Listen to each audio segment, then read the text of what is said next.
मेरी पहली प्राथमिकता होगी कि ऐसे अधिकारियों को दौड़ा दौड़ा के पीटा जाएगा और मेरे द्वारा इन अधिकारियों का पूरे पुरजोर तरीके से विरोध होगा। और मेरे पूरे विधानसभा में एक पैसा घूस अगर कोई अधिकारी लेता है तो उसकी जिम्मेदारी मेरी होगी। मैं पूरे अपने विधानसभा से बाहर करवाऊंगा। समस्या होती है, मैं मार खाने वाला विधायक नहीं बनूंगा, मैं मारने वाला विधायक बनूंगा और उनके छाती पर चढ़ के और जायज काम करवाऊंगा। सिपाही जो है यहाँ से नई नई मोटरसाइकिलें और स्विफ्ट कारें खरीद के ले गए हैं। यहाँ के जितने नहरे की सागवान की बेशकीमती लकड़ियाँ थी उन लकड़ियों को काट के उनकी इमारती लकड़ियों को उनके घर में लगाया गया है। करोड़ों करोड़ रुपए का सागवान का पेड़ इस नहर के किनारे लगा हुआ था, जो यहाँ के लोगों ने, यहाँ के अधिकारी मिली भगत करके और उस लकड़ियों को, बेशकीमती लकड़ियों को कटवा के विधायक प्रतिनिधि के कौन कौन काम होला विधानसभा क्षेत्र खातिर, गरीब असहाय खातिर, और विधायक प्रतिनिधि में हर एक पंचवर्षीय योजना में लगभग कितना बजट पास होला? पंचवर्षीय योजना में एक साल में 1 करोड़ है इन लोगों का संभावित बजट। उसके बाद से इन लोगों को स्टेशनरी खरीदने के लिए इनको जो है हवाई जहाज और ट्रेन की तमाम सुविधाएं मिलती हैं। इनका जो है जी कहें कि हम 10 साल के अंतराल में 900 करोड़, तुम कोई विधानसभा में काम के 900 करोड़ रुपए का, तो ये बताइए किस बेस पर? मैं तो घूम रहा हूँ, पूरे विधानसभा में जा रहा हूँ, इंटरलॉकिंग छोड़ के कहीं पर कोई काम नहीं हुआ है। और इंटरलॉकिंग की इंटरलॉकिंग उस जगह कराया जाता है जहां भारी कमीशन खोरी होती है। और वह इंटरलॉकिंग ऐसे इंटरलॉकिंग उन्होंने करवाया है, ऐसे सड़कें बनवाई हैं जिस वो इंटरलॉकिंग गल चुका है। मैंने देखा कई जगह जो है इंटरलॉकिंग वहाँ है ही नहीं है। युवा कबीर हुआ देख रहल बानी भोजपुरिया माटी के लाल। आज हम पहुंचल बानी 331 तमकुही राज विधानसभा क्षेत्र में, क्षेत्र के बभनौली अजय नगर में, और हमारा साथ हैं जौन बाएं साइड में बानी ये बभनौली अजय नगर के प्रधान प्रतिनिधि और साथ ही साथ 331 तमकुही राज विधानसभा से आम आदमी पार्टी से विधायक पद के प्रत्याशी। यहाँ से तमाम बातचीत हुई। संजय कुमार राय जी, सबसे पहले हमारे चैनल में स्वागत बाटे। नमस्कार, आपका भी बहुत बहुत आभार, स्वागत। ये पहल का सवाल ही रही कि राजनीति में बहुत पार्टी रही सन, सपा रहा, कांग्रेस रहा, भाजपा रहा, लेकिन रहुआ आम आदमी पार्टी का चुनाव कोई नहीं?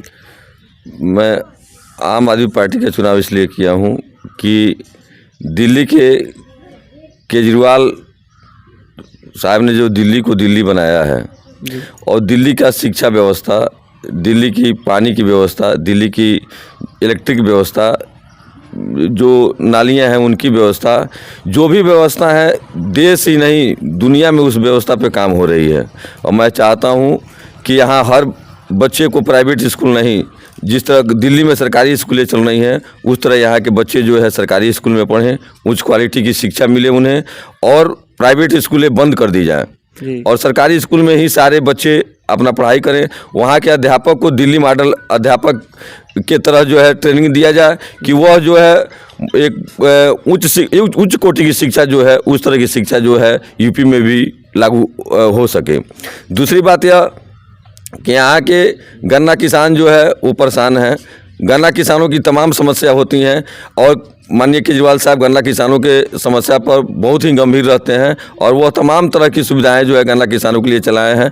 उन्होंने ये भी योजना दी है कि जो गरीब परिवार है, जो महिलाएं हैं, हमारी माताएं बहनें हैं, जिनको जो है घर में उपेक्षित देखा जाता है, उनके लिए उन्होंने 1,000 रुपये का जो है स्कीम बनाया है कि हम हर एक माता बहनों को 1,000 रुपये हर महीने देंगे। 300 यूनिट बिजली फ्री देने का उन्होंने वादा किया है और जो बकाया बिजली जो है पुरानी बिजली चली आ रही है उसको माफ़ करके और जो है 300 यूनिट बिजली हर एक परिवार को जो है फ्री दिया जाएगा। दूसरी इस तरह की तमाम उनकी योजनाएं हैं, जो योजनाएं अगर उत्तर प्रदेश में लागू कर दिया जाए तो ये भी दिल्ली सा ही विकास करेगा। और यह इस सोच को देखते हुए मैंने 1996 में मैं कांग्रेस पार्टी ज्वाइन किया। लगातार मैं कांग्रेस पार्टी में था, लेकिन मेरा हमेशा जो है कांग्रेस पार्टी में मेरी उपेक्षा की गई। मेरे काबिलियत को देखकर यह किया गया कि भाई अगर ये आगे बढ़ते हैं तो बहुत आगे बढ़ जाएंगे, इसलिए मुझे बराबर रोका गया, मेरी प्रतिभा को दबाई गई, मेरे संघर्ष को दबाया गया और मैं लगातार कांग्रेस पार्टी में था। लेकिन मैं देखा कि मेरी उपेक्षा हो रही है, मुझे कहीं से पार्टी किसी तरह का जो है भाव नहीं दे रही है, तो मैंने देखा कि पूरे देश में अगर कोई पार्टी है जो ईमानदारी से जनता के लिए काम कर रही है तो मैंने देखा कि भाई केजरीवाल जी हैं जो इस पूरे देश में एक ईमानदार नेता के रूप में हैं और ईमानदारी मेरे भी रग में कूट कूट के भरी है। इसलिए मैंने ईमानदार पार्टी, ईमानदार नेता और देश में सेवा के भावना से आने वाली पार्टी जो आम आदमी पार्टी है, जो आम आदमी से जुड़ी हुई है, हर गरीब, नौजवान, छात्र, बेरोजगार, ठेला खोमचा सारे लोग इससे जुड़े हुए हैं। इसलिए मैंने इस पार्टी का जो है ग्रहण किया, सदस्यता ग्रहण किया और इस पार्टी के बैनर के तले मुझे बहुत सुकून मिल रहा है कि जिस तरह मैं चाहता था उस वैसे पार्टी हमको जो है मिल गई। ये पार्टी आम आदमी पार्टी के स्थापना कब भई रहे, के संस्थापक के रहे, कहाँ कौन जगह भई रहे? अभी तो मुझे मात्र 10 दिन हुआ इस पार्टी को ज्वाइन किए हुए। इसके बारे में मैं ज़्यादा कुछ नहीं जानता हूँ और स्थापना काल अभी 10 साल से तो ये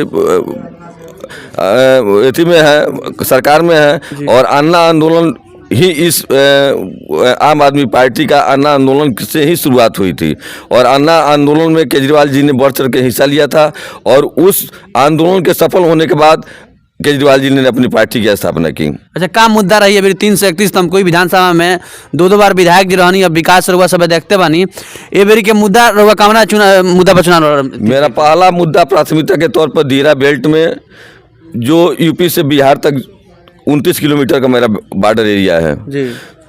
धनहा में एक पुल बन गया है, आपको जादवपुर में एक पुल बन गया है, ठकरहा में एक पीपे का पुल लग गया है। लेकिन उत्तर प्रदेश सबसे बड़ा प्रदेश है इस देश का, लेकिन बिहार इससे छोटा प्रदेश है। लेकिन इस नारायणी नदी पर बिहार ने अपने संसाधन से 3 पुल बनवाए हैं, लेकिन आज तक यूपी में किसी भी नारायणी नदी पे एक भी पीपे का या पक्का पुल का निर्माण नहीं हो पाया है। मेरी पहली प्राथमिकता और पहली लड़ाई होगी कि नारायणी नदी पे पुल का निर्माण कराना। पीपे के पुल से लेकर पक्का पुल तक का निर्माण मेरी यह पहली प्राथमिकता होगी। दूसरी प्राथमिकता यह है कि आज भ्रष्ट कोटेदारों के चलते पूरा यह विधानसभा क्षेत्र जो है बेहाल है। जिनके घर 10 यूनिट है उनका काट के 5 यूनिट किया जा रहा है, जिनके घर 5 यूनिट है उनका काट के 2 यूनिट किया जा रहा है। जो लोग मर गए हैं, जिन लड़कियों की शादी हो गई है, अगर यूनिट उनका 10 है उसमें से एक आदमी की मृत्यु हो गई है, एक आदमी की शादी हो गई है, उन्हें 8 यूनिट ही मिलना चाहिए। 40 किलो चावल या गेहूँ मिलना चाहिए, उनको मिल रहा है 50 किलो। तो मेरा यह मांग है कि जो लोग मर चुके हैं, जिन लड़कियों की शादी हो चुकी है, वैसे तमाम ऐसे एक एक गांव में 400 500 यूनिट है। जो कोटेदार जो है एक आदमी से अंगूठा लगवा के उठवा ले रहे हैं और कहते हैं कि यह मेरा है, यह आपका नहीं है। जो मरे हुए हैं या शादीशुदा हैं, यह राशन 10 किलो जो बनता है यह मेरा हुआ और 40 किलो आप ले जाइए। तो इस पे जो है हर गांव में मैं जाऊंगा, हर गांव में घूमूंगा और हर गांव में मुझे यह शिकायत भी मिल रही है, अब भी से मिलना शुरू हो गई है कि बाबू मेरा यूनिट काट दिया जा रहा है, बाबू मेरा यूनिट जो है। ये पूरा विधानसभा में विधानसभा का यही समस्या है। तो यह लड़ाई होगी इन भ्रष्ट कोटेदारों के खिलाफ और भ्रष्ट जो है जितने अधिकारी हैं ये इससे मिले हुए उनके खिलाफ जो है मेरी लड़ाई होगी। और जितने भी लोग हैं जो यूनिट से वंचित हैं, जितने भी लोग हैं जो कार्ड में उनका नाम नहीं चढ़ा है, उनके नाम चढ़वाने के लिए मेरी। जी बिल्कुल। अगला सवाल ये रही कि एगो विधायक प्रतिनिधि के कौन कौन काम होला विधानसभा क्षेत्र खातिर, गरीब असहाय खातिर, और विधायक प्रतिनिधि में हर एक पंचवर्षीय योजना में लगभग कितना बजट पास होला? पंचवर्षीय योजना में 1 साल में 1 करोड़ है इन लोगों का संभावित बजट। उसके बाद से इन लोगों को स्टेशनरी खरीदने के लिए इनको जो है हवाई जहाज और ट्रेन की तमाम सुविधाएं मिलती हैं और इनका जो है। जी कहें कि हम 10 साल के अंतराल में 900 करोड़ तम कोई विधानसभा में काम के 900 करोड़ रुपए का, तो ये बताइए किस बेस पर? मैं तो घूम रहा हूँ, पूरे विधानसभा में जा रहा हूँ, इंटरलॉकिंग छोड़ के कहीं पर कोई काम नहीं हुआ है। और इंटरलॉकिंग की आप जो है समझते हैं कि अगर इंटरलॉकिंग उस जगह कराया जाता है जहां भारी कमीशन खोरी होती है, और वह इंटरलॉकिंग ऐसे इंटरलॉकिंग उन्होंने करवाया है, ऐसे सड़कें बनवाई हैं जिस इंटरलॉकिंग गल चुका है। मैंने देखा कई जगह जो है इंटरलॉकिंग वहाँ है ही नहीं है और सारे इंटरलॉकिंग टूट चुके हैं, वो सारे रद्दी किस्म के इंटरलॉकिंग लगे हुए हैं और उसी में उनका पैसा गया है। बाकी कहीं विकास के रूप में जो है उनका काम नहीं दिखाई दे रहा है। एक विधायक प्रतिनिधि के कौन कौन काम होला जो उनके कराए होते हैं? विधायक प्रतिनिधि की तमाम विधायक निधि है उनके साथ, विधायक निधि के तमाम जो है योजनाएं उसमें वो कर सकते हैं। विधायक को जो है सबसे पहले तो ये है कि विधायक अपने क्षेत्र में गरीब मजलूम, आज की सबसे बड़ी समस्या है कि यहाँ के गरीब और मजलूमों को थाने में दबाया और सताया जा रहा है, तहसील में दबाया और सताया जा रहा है, घूस लेकर और जो है सारे बाप को बैठाकर बेटा को मारा जाता है। कि जाओ पैसा लेके आओ। बाप जाता है अपने बेटे को मारते हुए उन पुलिस वालों को देख के जाके 10% ब्याज पर पैसा निकाल के लाता है और जाके जो है थानेदार को देकर गोद पकड़ के माफ़ी मांग के और गिड़गिड़ा के वो अपने बेटे को छोड़ा के ले जाता है कि हमारे बेटे के साथ ये लोग जो है अन्याय करेंगे, कोई फर्जी मुकदमे में फंसा देंगे।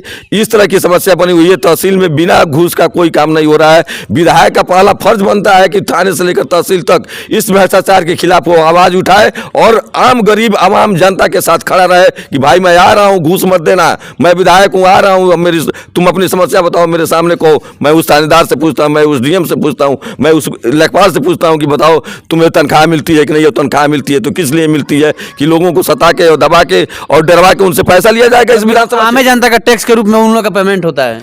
आम जनता हम ही टैक्स देते हैं, हमारी टैक्स से उनको वेतन मिलता है। लेकिन आज के स्थिति में कोई भी सरकारी कर्मचारी अपना तनख्वाह छूना नहीं चाहता है। ऊपर की कमाई से ही वो अपना करोड़ों करोड़ों का बंगला बनवाते हैं। यहाँ मैंने देखा है कि साइकिल पे आने वाले सिपाही जो है यहाँ से नई नई मोटरसाइकिलें और स्विफ्ट कारें खरीद के ले गए हैं। यहाँ की जितनी नहरे की सागवान की बेशकीमती लकड़ियाँ थी उन लकड़ियों को काट के उनकी उन इमारती लकड़ियों को उनके घर में लगाया गया है। करोड़ों करोड़ रुपये का सागवान का पेड़ इस नहर के किनारे लगा हुआ था, जो यहाँ के लोगों ने, यहाँ के अधिकारी मिली भगत करके और वो उस लकड़ियों को बेशकीमती लकड़ियों को कटवा के अपना घर बनवाए। जी बिल्कुल। लास्ट वाली ये रही कि अगर रउआ 331 तमको ही विधानसभा क्षेत्र से विधायक प्रतिनिधि बन जाता नहीं तो ये क्षेत्र के तकदीर आ तस्वीर में बारे में क्या सोचल बानी, विकास के बारे में क्या सोचल बानी, गरीब असहाय के बारे में क्या सोचल बानी? सबसे बड़ी समस्या यहाँ हमारे इस पिछड़े क्षेत्र में जो भी अधिकारी आते हैं वो जानते हैं कि यहाँ इनको डरवा के धमका के इनसे धन दोहन किया जा सकता है।